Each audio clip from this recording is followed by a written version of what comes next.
How's it going, everybody? Max here, coming to you from New York City. Now, as you can tell, I'm a super fan of the human brain. 86 billion neurons add up to the most powerful supercomputer in the universe. In fact, just last year, an actual computer was said to have achieved 1 second of human brain processing power, and it took the computer 40 minutes. Now, for many of us, the most advanced computers that we own are our smartphones. And even though the brain is vastly more powerful than even the newest iPhone, there are some ways in which they're similar. So in this update, I'm going to talk to you about 4 of them. So for one, your brain has a backup charger. It's true. It's called your liver. Now, if you're anything like me, battery life on smartphones is the bane of your existence. Smartphones use a lot of power. Well, so too does your brain. In fact, it uses about 20% of your base metabolic rate, and its primary fuel source is glucose, which it gets primarily from your diet in the form of carbohydrates. But when carbohydrates become restricted, your brain has a backup. Your brain taps into your liver, which stores carbohydrates in the form of glycogen that it can then use for fuel. And get this, your body even has a backup.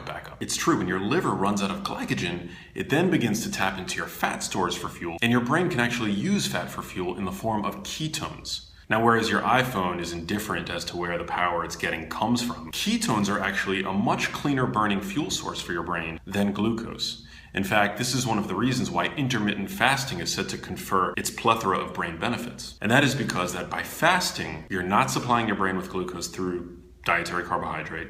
You're depleting your liver of glycogen, allowing your brain then to run on ketones, which generate far less free radicals in their metabolism, leading to a reduction in oxidative stress. This is major. Second, just like an iPhone, your brain can actually run hot. However, unlike your iPhone, acute heat from a hot yoga, for example, benefits the brain and body by activating heat shock proteins, which can promote longevity. In fact, recently a study found that when people did exercise in heat, it promoted even greater expression of BDNF in the brain than exercise alone. Now, you've heard me talk about BDNF before. It's a profoundly protective protein in the brain that not only ensures the survival of existing neurons, but promotes the growth of new ones as well. But when exercising in heat, it's always important to check with a doctor first to make sure that you're healthy enough to do that. Third, just like when your iPhone appears to be asleep, there's a lot going on under the surface. So too is your brain working when you least expect it to be. When you're sleeping, you'd expect your brain to be kicking back and taking it easy, but your brain is actually hard at work cleaning itself out through the newly discovered GLYMPHATIC system.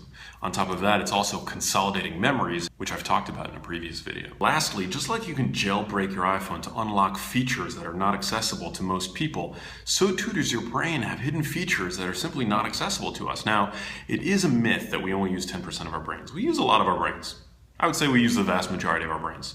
I would say that some of us use the vast majority of our brains. Our brains no doubt have latent abilities that have been found to emerge under extraordinary circumstances. Take, for example, the case of the trauma savant. Certain people emerge from brain trauma with incredible abilities. Now, this is different from a natural savant who's born and seems to have incredible abilities. Trauma savants are people who essentially are normally functioning and then undergo some kind of traumatic brain injury, and then all of a sudden, incredible talents emerge. So this, in fact, does hint at the idea that there may be abilities well below our conscious retrieval that we could potentially access if only we knew how. This is not a recommendation that we all go out and try to attain head injuries in any stretch, but it's definitely fascinating, and it lends at least a little bit of scientific credibility to the movie Limitless, for example.